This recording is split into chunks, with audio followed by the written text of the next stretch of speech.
Well, thank you all for being here. For those of you who are either tuning in online or if you're here in person, my name is Alex Aiken, and the title of my presentation is Meaning Makers, Chaplaincy and Narrative Integration, where I plan to explore the question of how research and narrative therapy might help us as chaplains to facilitate meaning-making opportunities for patients. But like JB's presentation, there was a question behind this question that led me to this project. And it's been part of an ongoing conversation throughout our time in CPE around what is the role of a chaplain providing spiritual care?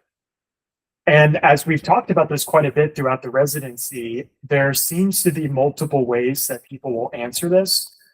But I found that it's helpful to start with a definition. What do we mean by spiritual care? Well, part of the challenge with this is that spirituality is often regarded as a broad and elusive concept for healthcare professionals and patients. But Christina Puchalski, who's one of the world's leading researchers on spirituality and healthcare, she defines spirituality as the way people seek and express meaning and purpose. So spirituality is really about how we find meaning and purpose in life. And this definition was also established in 2009 as the consensus definition of spirituality within healthcare. Well, what's helpful about thinking of spirituality as connection to meaning is that on the one hand, it includes more traditional religious ways of understanding spirituality, such as connection to God. While on the other hand, it also includes the various non-religious ways that people may articulate their connection to what they may consider significant or sacred. And so if spirituality is about our connection to meaning, then the aim of spiritual care is to facilitate meaning making. In their book, Chaplaincy and Spiritual Care in the 21st Century, Wendy Cadge and Shelley Rambo name meaning making as one of the three core competencies for chaplains across all different sectors, whether it's healthcare, hospice, corporate, military, prison, you name it. Well, Ascension Healthcare, our own hospital system, also articulates this in a similar manner in a document titled Framework for Hospital Chaplaincy. It says that since as chaplains, we are specially trained to deal with the spiritual issues that may arise during illness, we are especially equipped to help patients wrestle with questions of meaning and to encourage meaning making and reflection. Well, a big part of our role in encouraging meaning making is helping patients to connect to their own life story. Because our story is the mental framework from which we make meaning of our life experiences. But the problem is that stressful life events can often disrupt the stories that we use to make sense or make meaning of our lives. These events could be anything from illness, trauma, loss, fear, life transitions, anything like that. These stressful situations can disrupt our worldview, which is our sense of who we are, what the world is like, and our place or our purpose within it. And that can make it very challenging for us to incorporate into our life story. So for this reason, Puchalski says that meaning making is a creative process of narrative reconstruction. And spiritual care aims to support patients in this process of reinterpretation. In other words, we help patients to make meaning as they are learning to tell their stories in more life-giving ways, in ways that make space for whatever this stressful event is for them. Well, given the connection between meaning making and narrative reconstruction, I became curious about how chaplains may benefit from research in narrative therapy. In 2020, Iris Hartog, who's a Dutch researcher on psychology and medical care, she developed with her colleagues a framework for understanding how patients make meaning of stressful life events by integrating them within their life story. And this framework is known as the narrative integration meaning-making model, which is kind of a lot to say in one breath. So for the sake of this presentation, I'm just going to call it the NIM for short. However, even though both chaplaincy and the NIM are both concerned with meaning making, there is yet to be any published research that brings the two in conversation with each other. And so the goal of this project is to explore how the NIM, how this model might help chaplains to better understand the narrative process of meaning making.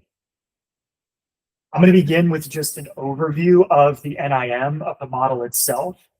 And then I'm going to review a recently published research study that was published just earlier this year, March of 2024, by Lottie Kring and her colleagues, where they use this model in a clinical setting. And then I'll have a discussion on how the model might impact us as healthcare chaplains, especially as it relates to spiritual assessments. And then I'll wrap up with a brief theological reflection. So I'm going to pass out these papers to you all, just so that you can have a copy of the model right in front of you. And then for those of you who are tuning in online, I'll have it up on the screen for us. So this is the NIM, and I'm just going to give you a quick bird's eye summary of what you're looking at here. And then I'm going to spend a few minutes looking at the model in more detail. So the model begins with experiencing a life event that confronts a person's worldview, or with one or more ultimate life goals that are anchored within their worldview. And it's this conflict between their experience and their expectations of the world that creates what's called an experience of contingency. Now here, contingency refers to living a challenge of living in the world of possibilities, where we know that things can happen, but they're not guaranteed.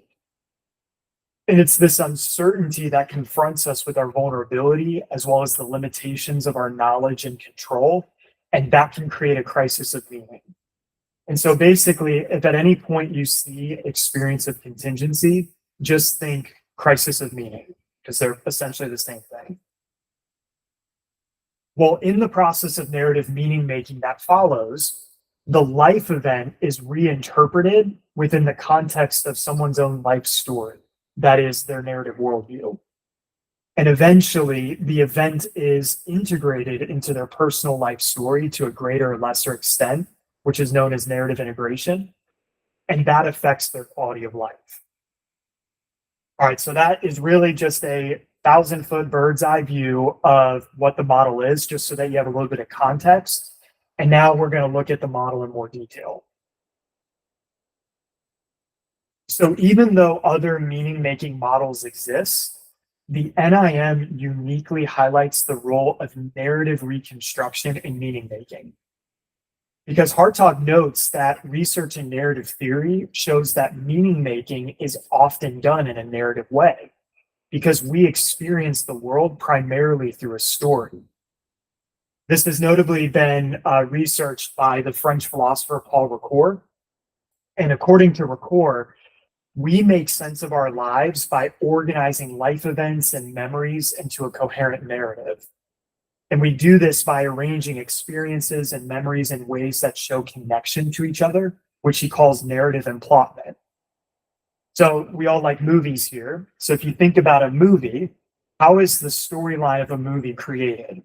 Well, it's a bunch of individual scenes that are stacked next to each other, and they show connections to one another.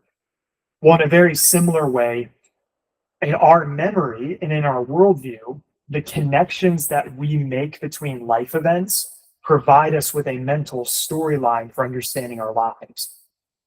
In other words, our worldview is a narrative. It is our life story, because we understand the world through the storyline of experiences that shape our beliefs about ourselves, what the world is like, and our purpose within it. And that then influences our ultimate life goals. So if you're looking at the model, that's basically what that block in the middle right there that has our worldview and ultimate life goals within it. That whole section is our narrative. It's our life story. Well, then, as we read our narrative onto new life events, it serves almost like an interpretive lens to help us make sense or make meaning of our life experience. But the problem, as we pointed to earlier, is that stressful life events can challenge the stories or the mental representations that we use to make meaning of who we are, what the world is like, and our purpose within it. Now, these stressful life events could include anything from illness, trauma, loss, or grief, fear, life transitions, anything like that. And these experiences are usually all characterized by contingency. So I'll give you an example. We often visit patients in the hospital who have fallen seriously ill, or they've maybe received a new diagnosis that's going to change their life. Well, this would be an example of a contingency experience. Why? Because knowing that becoming sick could have happened to us or our loved ones, like we knew it was a possibility, but it also could have gone differently. It wasn't guaranteed. That creates a sense of uncertainty and randomness to life. And it's precisely this apparent lack of connection between our expectations and our current experience that disrupts our mental representation of the world. That is, our narrative. And this is what leads to anxiety and distress and a crisis of meaning, which Hartog calls an experience of contingency. I like to summarize this with the following formula. When our experience does not line up with our expectations, that leads to an existential crisis. And this is basically what the first half of the model is saying. When we experience a life event that doesn't line up with our worldview or with our ultimate life goals, that leads to an experience of contingency, a crisis of meaning. Well, Hartog says that it's precisely this crisis that instinctively leads to a process of narrative meaning making, that there's an instinct that rises up for us to search for meaning. This has also been explored famously by Viktor Frankl in his famous book, Man's Search for Meaning. And the concept of logotherapy shows how powerful it is for us to connect with meaning and how that helps us to endure suffering. Well, that is actually a human instinct that we search to connect for meaning when we feel like meaning has been lost. And it's within this process that Hartog identifies 4 different responses that people may have. The first is denial. This is when patients avoid engaging with any impact of the life event, and they make no attempts to integrate the event into their life story. The second response is acknowledging. This is when patients recognize the impact of the event, and they're willing to at least begin incorporating it into their life story, but they're not yet ready to fully accept their new reality. The third response is acceptance. This is when patients have gone through a process of reconstructing their life narrative, where they've now been able to make space for the life event, and they're also actively searching for ways to fully integrate into their new reality. However, while they may recognize new possibilities that emerge from the life event, they've not yet been fully embraced. And that's a big difference between acceptance and the last response, which is receiving. It's through receiving that patients have now completely integrated the life event into their life story, as they now embrace the positive new possibilities that emerge from the event. And that's what allows them to develop new perspectives on life, as well as a new sense of who they are and their identity. So denial, acknowledging, acceptance, and receiving. Now, I kind of am, again, just giving a framework and giving an overview to give us some context, but we're going to look at some examples here in a moment. Now, you may notice from these responses that they kind of resemble Elizabeth Kubler-Ross's stages of grief from the 1960s. And very similar to the stages of grief, the NIM indicates that these responses are likely not going to be linear. It's not always going to be up and to the right where you move from denial, then acknowledging, then acceptance, then you're done with receiving and it's all over. It's more than likely, like the stages of grief, that it's going to be more of a repeating process. And you can kind of see that reflected in the model's diagram as well. So it might feel almost like going through grief. You take 2 steps forward and you find yourself at acknowledging, but then you go back to denial. That's also something very normal. However, even though someone may move back and forth between these 4 responses, narrative integration takes place as patients move towards receiving. And that's what helps to increase quality of life. But it is worth emphasizing that integration does not necessarily mean that the stressful life event is reinterpreted as something positive. Grief and distress are not disregarded or downplayed, but rather, the event, even though it may always remain a disruption to your life story, new possibilities are also part of the interpretation. And to put it in another way, narrative integration is really all about giving stressful life events a meaningful place within our life story. And that's what helps us to adapt to new life circumstances and find meaning in life and purpose. All right, so that's just a general overview of the narrative integration meaning-making model. But even though the model was developed based on empirical research, the NIM was originally proposed as a theoretical model. Now, there have been a few research studies that have been conducted by Hartog that are supporting the model, such as studies with advanced cancer patients in 2017, as well as with cardiac patients in 2019. But most recently, in 2024, the Scandinavian psychologist Lottie Kring and her colleagues, they utilized the model in a clinical setting in a research study titled Exploring the Impact of Stressful Life Events on Quality of Life, Meaning Making and Narrative Reconstruction. So it was a qualitative study that was performed in Denmark in 2022. And it had 11 participants who all reported having a diminished quality of life due to at least one stressful life event. And illness was the common denominator among all of them. Their cases were evaluated using a thematic analysis, which basically means that the researchers listened to the participants' stories, and then they went through and tried to identify certain themes to help them understand where they are in the meaning-making process. And this was largely influenced by the NIM. For the sake of this project, we're going to explore the cases of 2 participants, Peter and Yvonne. And then here's just the graph of some of the demographics. It was pretty evenly balanced between gender, age, marital status, as well as their employment status. All right, so I'm going to begin with the story of Peter. So Peter was a successful business owner, married with 3 kids, until he was diagnosed with cancer in his 40s. Now, his wife was initially emotionally supportive, but the weight of worry eventually led her to abusing drugs and alcohol. And as she refused to receive help and could no longer care for their children, Peter eventually had made the, quote, hardest choice that he ever had to make. He divorced his wife to take care of his children on their own. Today, he still suffers physically and mentally from cancer, as well as the grief of losing his wife.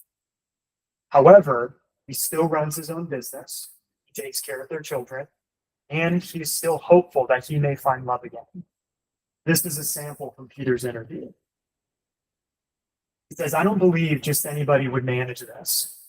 It is so mentally challenging. It is only because I'm like my mother. We just fight. Just getting up in the morning and getting something done. Sometimes I don't want to, but you have to. It's a fight for life, and it has been for the last 5 or 6 years. It has been really bad. It has been really, really bad. I've come through it by now, but it is hard." So you'll notice that Peter recognizes how his cancer has affected his quality of life.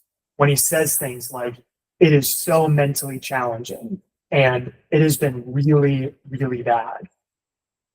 However, his narrative worldview and identity informs the way that he makes meaning of these events.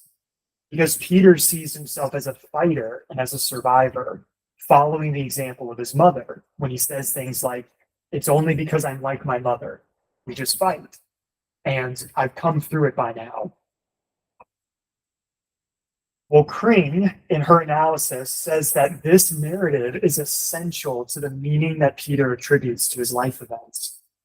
She says, in the construction of narrative meaning making, Peter integrates the stressful events into his personal life story as he connects how he's handled his illness and divorce to his narrative of being a fighter. Kring then will go on to say that Peter's explanation of being like his mother reinforces his narrative and his self-efficacy, which is the belief that we can do things and that we can accomplish things.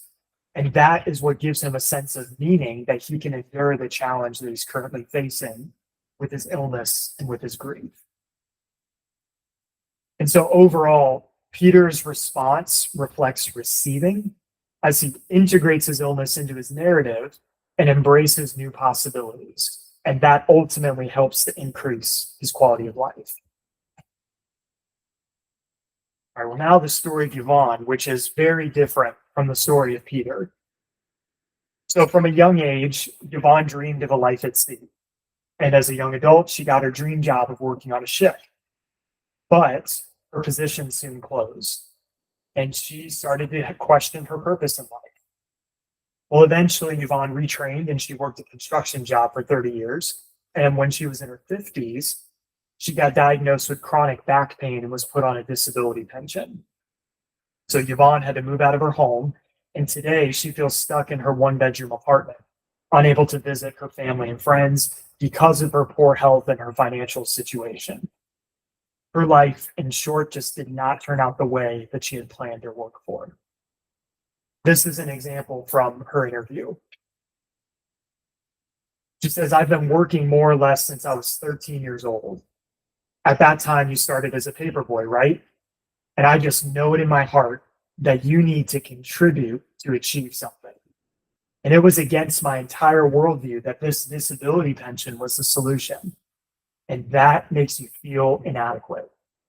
But my job has also caused me to have a very challenged life now under very poor circumstances because I'm not able to walk properly and my back is just so goddamn bad. I hate talking about illness. All in all, I just hate illness. So being limited as I am today without even being that old pisses me off. I cannot deal with it.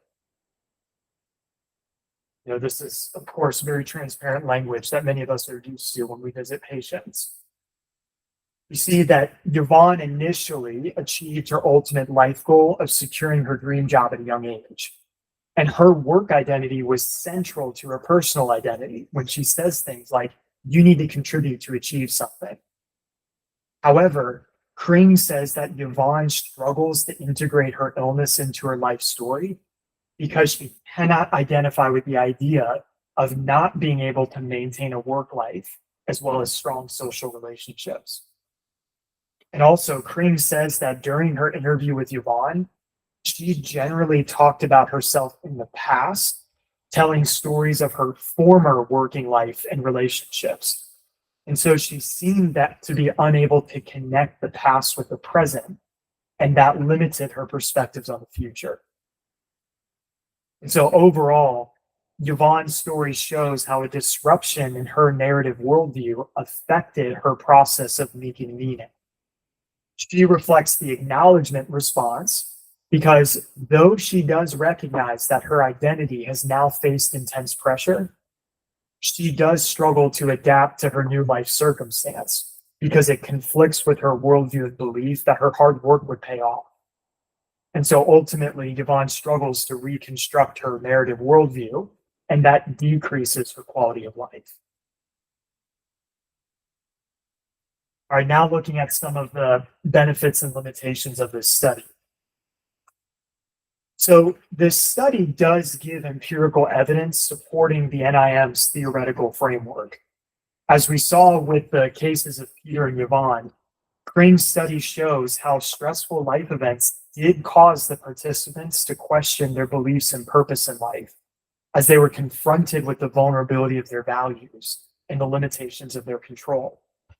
And this then led them to reconstruct their life narratives in order to try to adapt to their new circumstance.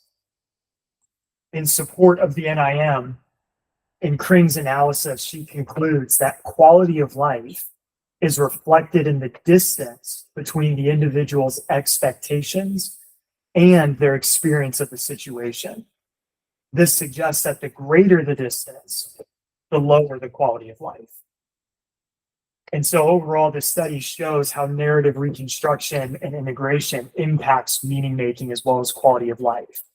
And those who are successfully able to adjust their expectations and reconstruct their narrative, they move towards integration, which we saw with Peter, but not necessarily with Yvonne.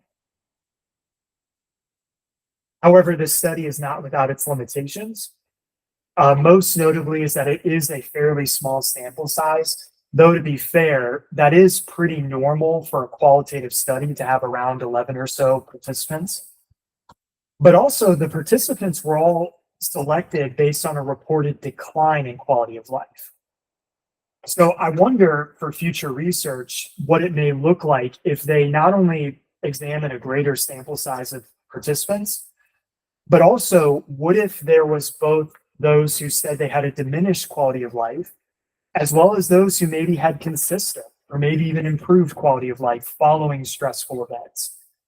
I think that this approach would help us better understand why is it that some people seem to be more able to make meaning than others. And I'll say a little bit more about recommendations for future research here in our discussion.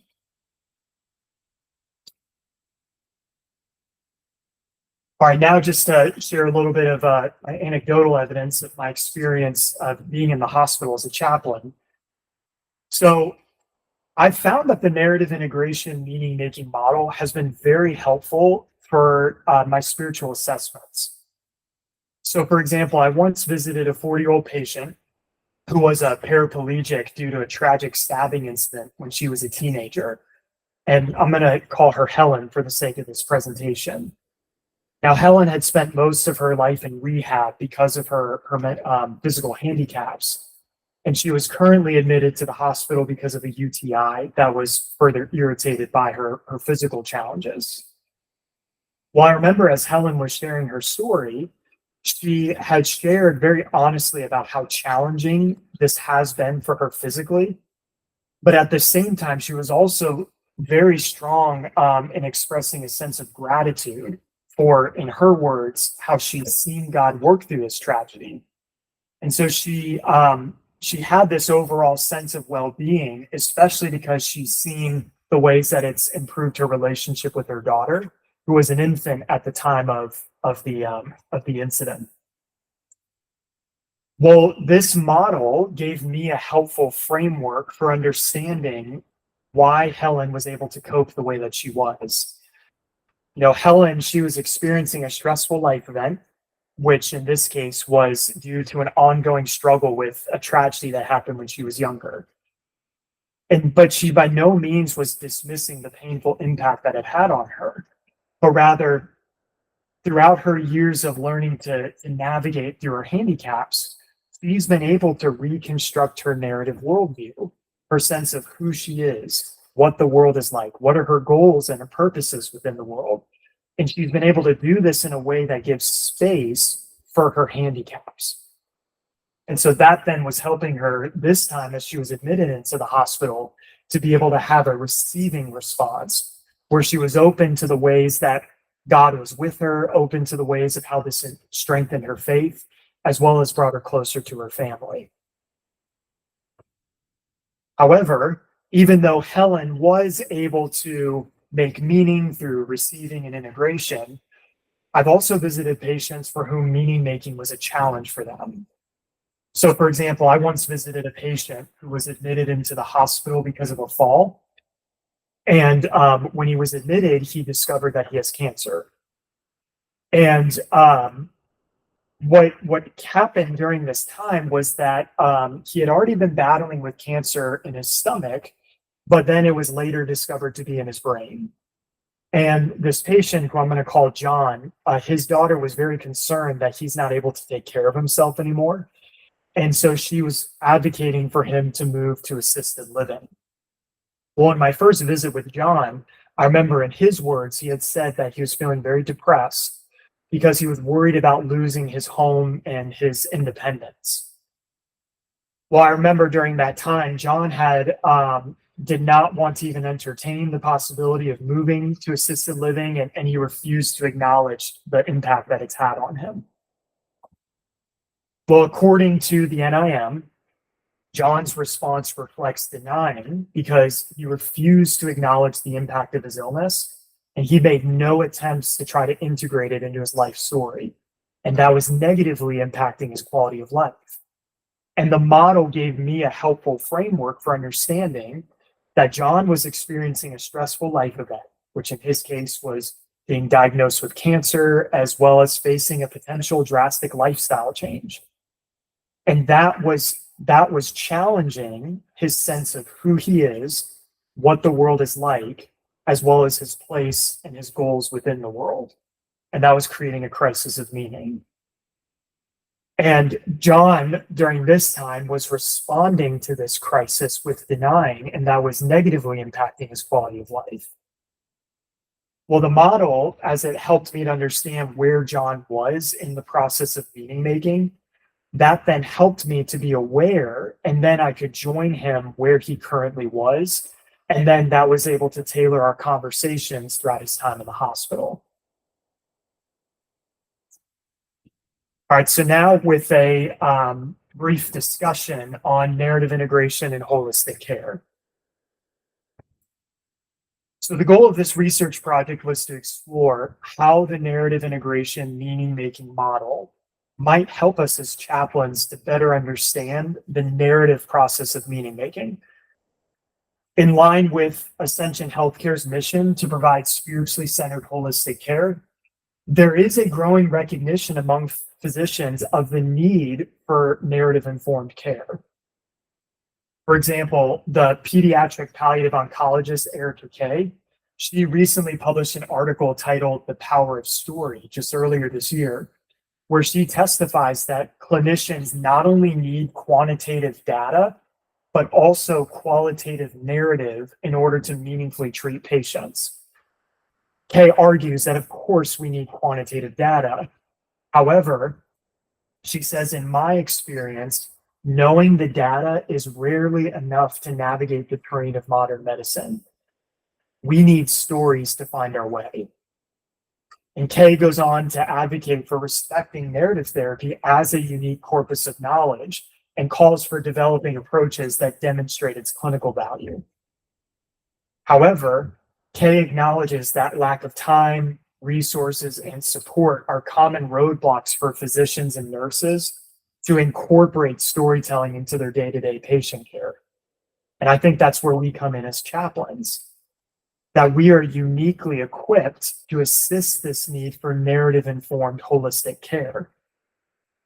In fact, Emmanuel Lardy says in the Oxford Textbook of Spirituality and Healthcare that narrative therapy is one of the core skills for us as spiritual care providers. And so I think that the NIM may be able to help us as chaplains to hone our core skills of narrative therapy when we're doing our spiritual assessments.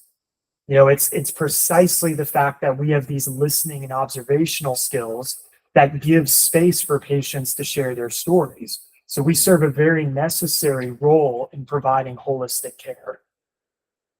I do think that future research may want to consider exploring the empirical benefits of the NIM for chaplains, including what interventions may be best for facilitating integration, because this was much more focused on assessments. But in order to do good interventions, we have to have a strong assessment. So I think that this project was at least a good first step for introducing a framework that helps us understand the narrative process of meaning making.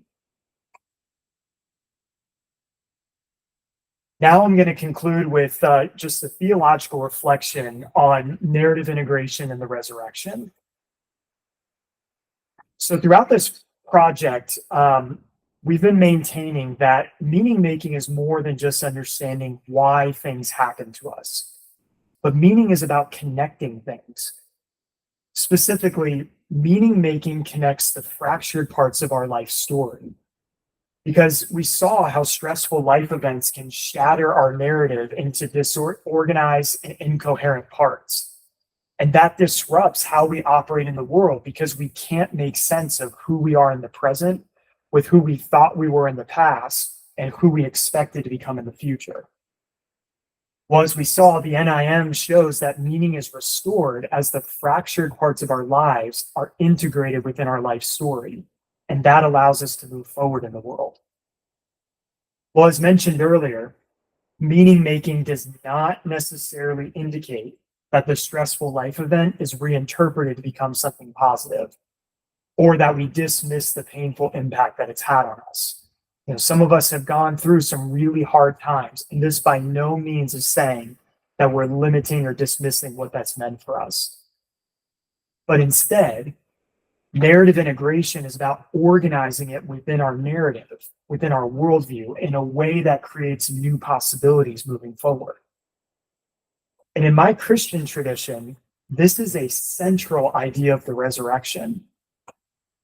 When Jesus appears to his followers after he's been resurrected from the dead, he shows them that he still has scars from his crucifixion, meaning that the healing of his resurrection did not completely get rid of his scars, but they were integrated into his glorified body. Now, why would the resurrected king still have scars? Maybe it's because there are some griefs and wounds in this life that will leave permanent scars. Maybe the healing of resurrection does not completely get rid of the story of our wounds, but instead integrates them into the story of our glory. And that's what creates new possibilities for meaning in life. I think that this is also illustrated in the final chapter of the Bible, when Christ returns and the paradise of Eden is restored at the resurrection of all creation. There's not simply a return back to how things used to be in the original creation, but instead there's a movement forward where the tree of life stands in the midst of humanity and its leaves represent our healing. And I think that the narrative integration meaning making model may help us as chaplains to facilitate this healing. Specifically for patients who are desiring spiritual care within a Christian worldview, chaplains, we can encourage integrating the resurrection story into their own story in their own narrative worldview. And I think that this may facilitate meaning making as we help patients to see their story integrated within the larger story of God healing humanity.